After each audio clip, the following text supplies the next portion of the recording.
आप लोग की फिजिक्स की क्लास में स्वागत है। और आज मैं सिलेबस को आगे बढ़ाते हुए आज हम लोग विद्युत द्विध्रुव के कारण किसी बिंदु पर विद्युत विभव का व्यंजक प्राप्त करेंगे। तो आप लोग ये बात सभी लोग जानते हैं कि विद्युत द्विध्रुव के कारण जब हमने तीव्रता निकाले थे तो उसमें 3 केस लिए थे, अक्षीय स्थिति, निरक्षीय स्थिति और एक सामान्य स्थिति जिसमें हम एंगल थीटा लिए थे। उसी तरह हम जब विभव निकालेंगे विद्युत द्विध्रुव के कारण, यदि हम विभव निकालेंगे तो इसमें भी 3 केस लेंगे, अक्षीय स्थिति, निरक्षीय स्थिति और सामान्य स्थिति। ठीक है, तो आज हम आप लोग को अक्षीय स्थिति पर अभी मैं विचार कर रहा हूं। ठीक है, अक्षीय स्थिति आप लोग अच्छा समझिएगा क्योंकि बार बार अक्षीय स्थिति से परीक्षा में प्रश्न पूछा जाता है। देखिए, हम AB एक वैद्युत द्विध्रुव लिए, ये AB जो है वैद्युत द्विध्रुव लिए हैं। वैद्युत द्विध्रुव के अक्षीय स्थिति में एक बिंदु P लिए हैं। थोड़ा ये बात आप लोग को मैं अवगत करा दूं कि अक्षीय स्थिति, निरक्षीय स्थिति और सामान्य स्थिति, तीनों स्थिति के लिए मैंने क्लास में चैप्टर 1 में जब तीव्रता साबित कर रहे थे तो उस समय ये स्थिति बताए थे। तो अक्षीय स्थिति आप लोग भाली भांति समझ रहे होंगे कि अक्षीय स्थिति में क्या होती है, यानी कि ये जो AB की समानांतर जो बिंदु P लेंगे तो उस स्थिति को हम क्या कहेंगे, अक्षीय स्थिति। तो AB एक वैद्युत द्विध्रुव लिए, AB के अक्ष में एक बिंदु P लिए। ठीक है, अक्षीय स्थिति में वैद्युत द्विध्रुव में एक आवेश प्लस होता है, एक आवेश माइनस होती है, यानी कि विपरीत प्रकृति की आवेश होती है। ठीक है, AB के मध्य बिंदु O लिए और जो द्विध्रुव है इसकी लंबाई मैंने पूरे लंबाई को 12 ले लिए हैं। तब AO यानी कि O मध्य बिंदु है तो AO की लंबाई L होगी और OB की लंबाई भी क्या होगी, L होगी। राइट है, और हम O से बिंदु P की लंबाई R लेंगे। अब एक बात यहां पर समझना है कि हम O से P की लंबाई क्यों लेंगे, क्योंकि द्विध्रुव से यदि कोई लंबाई को मापते हैं तो हम यहां इस किनारे से इस किनारे से नहीं मापते हैं, हम मापते हैं तो इसकी मध्य बिंदु से मापते हैं। तो मध्य बिंदु से ही बिंदु P जो लिए हैं उसकी लंबाई R लिए है। ठीक है, मैंने लिखा है कि माना कि AB एक विद्युत द्विध्रुव है जिसकी मध्य बिंदु O है तथा लंबाई 12 है। ठीक है, और एक बात और लिख दूं कि मध्य बिंदु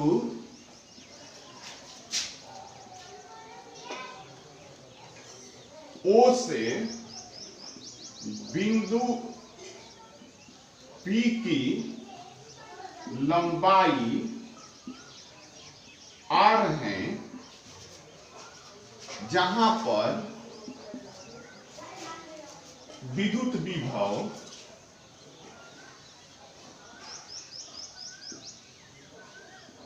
का व्यंजक प्राप्त करना है। फिर से समझा दे रहे हैं कि क्या क्या लिखे हैं। माना कि AB एक विद्युत द्विध्रुव है, ये AB जो हुआ विद्युत द्विध्रुव हुआ जिसकी मध्य बिंदु O है, इसकी मध्य बिंदु AB की मध्य बिंदु क्या है, O है तथा लंबाई 12 है। A से B तक की लंबाई कितना है, पूरे 12 है। मध्य बिंदु O से बिंदु P की लंबाई R है, ये मध्य बिंदु से बिंदु P की लंबाई हम कितना लिए, R लिए। जहां विद्युत विभव का व्यंजक प्राप्त करना है, यानी कि यहाँ पर बिंदु P पर इस द्विध्रुव के कारण यानी कि AB द्विध्रुव के कारण उत्पन्न विभव की व्यंजक हमें प्राप्त करना है। ठीक है, देखिए एक बात और ध्यान दीजिए कि इसमें होगा क्या कि ये एक प्लस Q आवेश है, इसके कारण बिंदु P पर उत्पन्न विभव का व्यंजक प्राप्त करेंगे और पुनः माइनस Q आवेश के कारण बिंदु P पर उत्पन्न विभव का मान हम ज्ञात करेंगे। ठीक है, तो प्लस Q आवेश के कारण बिंदु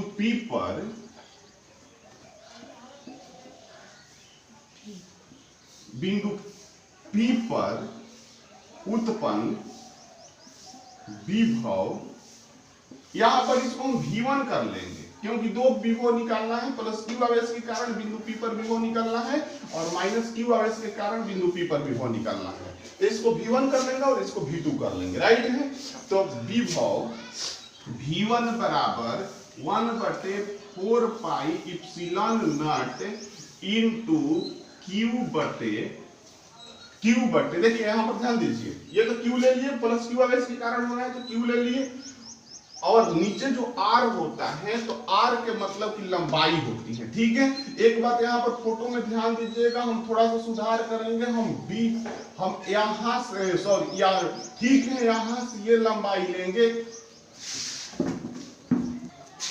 तो यहाँ पर हम फोटो में ऐसा करेंगे कि B से P की लंबाई R माइनस L हो जाएगा, क्योंकि O से P की लंबाई R है और O से B की लंबाई L है, तो इतने लंबाई हमें लेना है, क्योंकि B से P की लंबाई लेना है, तो ये कितना हो जाएगा R माइनस L हो जाएगा, तो इसका मान R माइनस L हो जाएगा, ठीक है। V1 की मान आ गई। अब पुनः हम चलेंगे V2 के कारण उत्पन्न आवेश, तो लिखेंगे माइनस Q आवेश के कारण उत्पन्न विभव V2 बराबर 1/4 pi epsilon not minus Q बटे R प्लस L। देखिए छोटू ध्यान दीजिए एक बात कि सबसे पहले ये माइनस Q लिए हैं, परंतु वैद्युत क्षेत्र की तीव्रता हम जब ज्ञात कर रहे थे तो उस समय हम प्लस Q आवेश के कारण भी उत्पन्न विभव को धन ही लिए थे और माइनस Q आवेश के कारण उत्पन्न तीव्रता को हम Q ही लिए थे। फिर से सुन लीजिए इस बात को, प्लस Q आवेश के कारण बिंदु P पर उत्पन्न तीव्रता का मान हम धनात्मक ही लिए थे और माइनस Q आवेश के कारण उत्पन्न तीव्रता के मान हम धनात्मक ही लिए थे। लेकिन यहाँ पर देखो ये आवेश जो है धन के कारण धन आवेश लिए हैं और ऋण के कारण ऋण आवेश लिए हैं, जबकि उसमें यहाँ पर भी धन आवेश ही हम लिए थे। देखो इसका मुख्य रीजन ये है कि हम तीव्रता में दोनों को धन ही लेते हैं, परंतु हम विभव में धन वाले को धन लेते हैं और ऋण वाले को ऋण लेते हैं। इसलिए लेते हैं क्योंकि तीव्रता जो होती है वैद्युत क्षेत्र की तीव्रता जो होती है सदिश राशि होती है, तो उसमें हम धन लेते हैं, परंतु विभव जो होती है वैद्युत क्षेत्र की जो विभव होती हैं वो ऑलरेडी अदिश राशि होती है, इसलिए इसमें आवेश का साइन हम जरूर लेते हैं, ठीक है।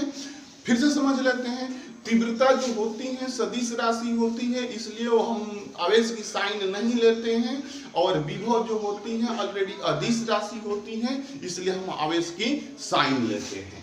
तो ये अदिश हम विभव जो है विभव निकाल रहे हैं, तो इसलिए इसका साइन भी लिए, इसलिए V2 बराबर हम डायरेक्ट कर लेंगे -1/4 पाई इप्सिलॉन नॉट Q बटे R प्लस 1, ठीक है।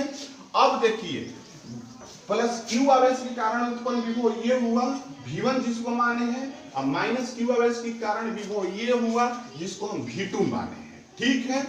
अब दोनों के कारण उत्पन्न विभव बिंदु P पर हम निकालेंगे, तो लिखेंगे कि अतः बिंदु P पर परिणामी विद्युत विभव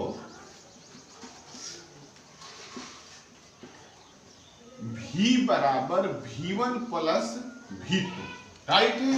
V बराबर क्या हो जाएगा V1 प्लस V2। इसके बारे में समझिए आप लोग, इसके पहले हम समझाए थे कि अनेक आवेशों के कारण उत्पन्न विभव कितना होगा, तो उसमें बताए थे कि V बराबर V1 plus V2 plus V3 plus V4, इस तरह डट आगे भी दिए थे। उसी तरह देखो अनेक आवेश यहाँ पर दो आवेश आ गए हैं, तो दोनों के कारण बिंदु P पर उत्पन्न विभव V बराबर हो जाएगा V1 प्लस V2। अब दोनों का मान रखेंगे V बराबर, देखिए V बराबर V1 के मान, V1 यहाँ पर है, V1 का मान ये आया है, तो 1/4 pi epsilon naught into Q बटे आर माइनस एल। ठीक है, बीच में प्लस है, प्लस हम लगाएंगे, यहाँ पर प्लस लगाएंगे, लेकिन V2 में माइनस है, तो प्लस और माइनस क्या हो जाएगी, माइनस हो जाएगी। ठीक है, आप लोग यहाँ पर थोड़ा समझिएगा, हम स्टेप छोड़े हैं, और इसका मान रख देंगे 1/4 pi epsilon naught into Q बटे आर प्लस एल। इसको हम सोल्व करेंगे, या हो जाएगा V बराबर, देखो कॉमन है, Q का भी कॉमन है, दोनों में Q है, और बटे में 4 पाई इप्सिलॉन नॉट का भी कॉमन है, दोनों में है। हम ले लेंगे Q बटे 4 पाई इप्सिलॉन नॉट, और ये हो जाएगा 1 बटे आर माइनस एल माइनस 1 बटे आर प्लस एल। हम इसको हल करेंगे तो होगा या V बराबर Q बटे 4 पाई इप्सिलॉन नॉट, और ये एलसीएम लेंगे, दोनों का नीचे में एलसीएम लेंगे, तो होगा R माइनस एल और R प्लस एल हो जाएगा। ठीक है, ये इधर आएगा तो R प्लस एल और माइनस होगा, और ये हो जाएगा R माइनस एल। आप लोग यहां तक स्क्रीनशॉट लीजिए।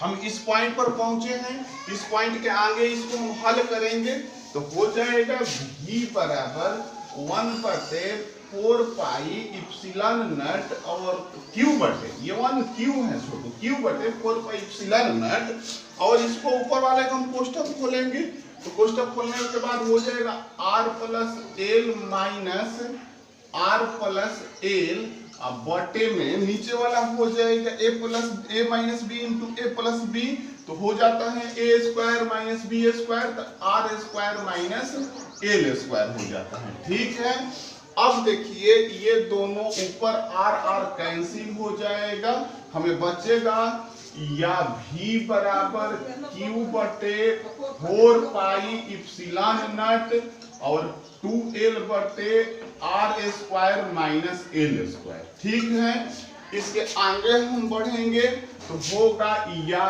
V बराबर 1/4 पाई 1/4 pi epsilon naught into 2QL बटे R square minus L square. ठीक है, छोटू आप सभी लोग ये बात जान रहे हैं कि P बराबर होता है, क्योंकि P बराबर होता है 2QL। ठीक है, हम इसका मान रखेंगे यहाँ पर, तो हो जाएगा या V बराबर 1/4 pi epsilon naught into P, देखिए इसका वैल्यू रख दिए P बटे R square minus L square. ठीक है, अब इसके आगे बढ़ेंगे, एक बात ध्यान देंगे, फोटो की बात है कि ये जो है R स्क्वायर की तुलना में एल स्क्वायर बहुत छोटा है, यानी कि R square is greater lower than L. ठीक है, तो हम एल स्क्वायर को क्या करेंगे, उपेक्षित कर देंगे, इसका मान हम 0 ले लेंगे, तो मेरा हो जाएगा, यहाँ पर चूकी का चिन्ह लगाएंगे, मेरा हो जाएगा या V बराबर 1/4 pi epsilon naught into P बटे R स्क्वायर। ठीक है, जो कि वैद्युत द्विध्रुव के कारण उत्पन्न अक्षीय स्थिति में विद्युत विभव का व्यंजक है। यही हमारा अक्षीय स्थिति में वैद्युत विभव का क्या है, व्यंजक है। आप लोग स्क्रीनशॉट लीजिए और इसका फेयर कीजिएगा। अक्षीय स्थिति के बाद छोटू फिर हम विद्युत विभव का व्यंजक निरक्षीय स्थिति में निकालेंगे। तो निरक्षीय स्थिति सबसे आप सभी लोग अवगत हैं एक पार्ट में, वही मैं निरक्षीय स्थिति का फोटो बनाया हूं। देखो ए बी विद्युत द्विध्रुव है, ए बी के मध्य बिंदु O है, O से निरक्षीय स्थिति में r दूरी पर बिंदु P स्थित है। ठीक है, जो द्विध्रुव होती है यानी कि ए बी द्विध्रुव है, इसकी लंबाई 12 है, तो A से O की लंबाई L हो जाएगी और O से B की लंबाई कितने हो जाएगी, L हो जाएगा, क्योंकि AB के मध्य बिंदु O है, इसलिए आधा आधा लंबाई हो जाएगा। ठीक है, अब हम आगे की तरफ चलते हैं। देखो यहां पर हम धन आवेश लेंगे, यहां पर मैं ऋण आवेश लेंगे। ठीक है, अब देखो हम ये लंबाई L है और ये लंबाई R है, तो A से P तक की लंबाई हो जाएगा R square plus L square, क्योंकि होता है कण बराबर रूट ओवर लंब स्क्वायर प्लस आधार स्क्वायर। उसी की जैसा ये लंबाई R है और ये लंबाई L है, तो B से P की लंबाई हो जाएगी root over R square plus L square. ठीक है, अब हम आगे की तरफ चलेंगे और देखेंगे कि प्लस Q आवेश के कारण बिंदु P पर कितना विभव उत्पन्न हो रहा है और माइनस Q आवेश के कारण बिंदु P पर कितना विभव उत्पन्न हो रहा है। ठीक है, हम लिख रहे हैं कि प्लस Q आवेश के कारण बिंदु P पर उत्पन्न विद्युत विभव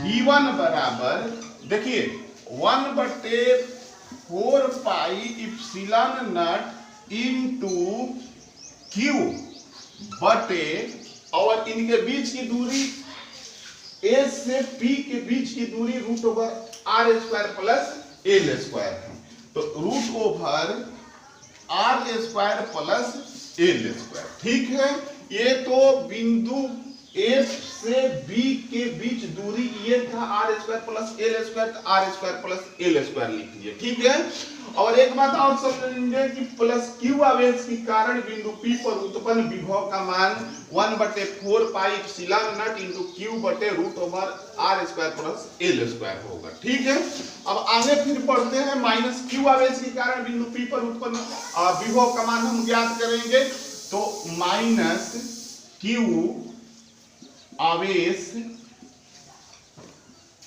के कारण बिंदु P पर उत्पन्न विद्युत विभव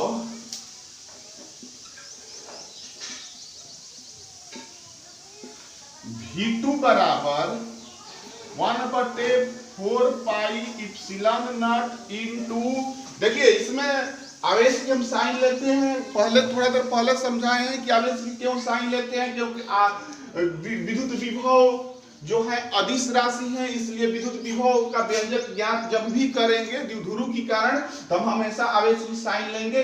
इसलिए यहाँ पर माइनस Q है, तो यहाँ पर हम ले लेंगे माइनस Q बटे root over R square plus L square, या V2 बराबर हो जाएगा minus 1/4 pi epsilon naught into Q बटे root over R square plus L square. ठीक है, आप लोग स्क्रीनशॉट लीजिए इसका, तब आगे बना रहे हैं। हम V1 और V2 के मान ज्ञात कर लिए, तो हम निकालेंगे कि बिंदु P पर टोटल विभव कितना उत्पन्न हो रहा है, अर्थात बिंदु P पर प्लस Q आवेश द्वारा और माइनस Q आवेश द्वारा उत्पन्न परिणामी विद्युत विभव का मान कितना होगा। तो वही लिखा हूं कि बिंदु P पर उत्पन्न परिणामी विद्युत विभव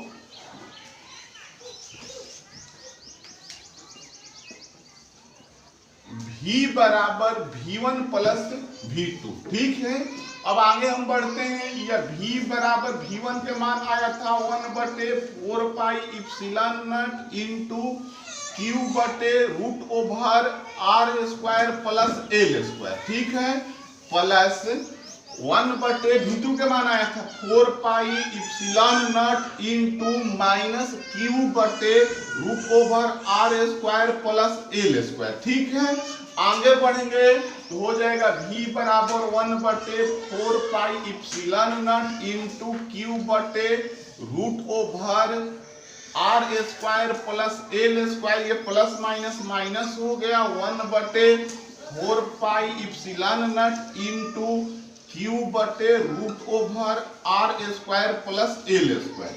देखिए ये दोनों समान हैं, इसलिए ये दोनों कैंसिल हो जाएगा और मेरा v का मान आ जाएगा, इसलिए v बराबर 0 हो जाएगा। ठीक है, आप लोग ध्यान दीजिए यहाँ पर कि मैंने जो विभव की मान निकाले वो ऑलरेडी निरक्षीय स्थिति में था। आप लोग ऑब्जेक्टिव के लिए याद रखिएगा कि निरक्षीय किसी वैद्युत द्विध्रुव के कारण उत्पन्न विभव निरक्षीय स्थिति में क्या होती हैं? 0 होती हैं। हमेशा आप लोग याद रखिएगा कि निरक्षीय स्थिति में 0 होता है विद्युत विभव का मान। ठीक है, आप लोग इसका स्क्रीनशॉट लीजिए और यहाँ से आप लोग फेयर कीजिएगा। 1 मिनट इसको कैंसिल कर देते हैं और स्क्रीनशॉट इसका ले लीजिए। उसके बाद उसके आगे जो यहां तक बनाकर छोड़े थे उसके आगे आप लोग इसका फेयर कीजिएगा। आज की फिजिक्स की क्लास यहीं पर मैं समाप्त कर रहा हूं और आप लोग से मैं आशा करता हूं कि आप लोग अच्छा से प्रत्येक दिन की पढ़ाई आप लोग अच्छा से समझिएगा फिजिक्स का। यदि नहीं समझ में आएगा तो बार बार वीडियो को देखिएगा, देखने के बाद आप लोग को समझ में आ जाएगा, नहीं तो मेरे पास कल कीजिएगा। और नोट्स जरूर बनाइएगा। ऐसा नहीं है कि आप लोग छोड़ दीजिएगा, कल वीडियो देखकर ही छोड़ दीजिएगा। आप लोग नोट्स जरूर बनाइएगा, क्योंकि प्रत्येक दिन मैं फिजिक्स का भी छोटा करके वीडियो बना रहा हूं। आप लोग को नोट्स बनाने की चलते यदि एक ही दिन में लंबा लंबा वीडियो बना दूंगा, 1 घंटा 1.5 घंटा की वीडियो बना दूंगा तो पूरे नोट्स नहीं बन पाएगा, एक बोझ महसूस होने लगेगा। इसलिए दिन प्रतिदिन हम लोग डेली पढ़ेंगे और डेली का हम लोग नोट्स बनाते जाएंगे। ठीक है, तो यहीं पर मैं फिजिक्स की क्लास खत्म करता हूं। धन्यवाद।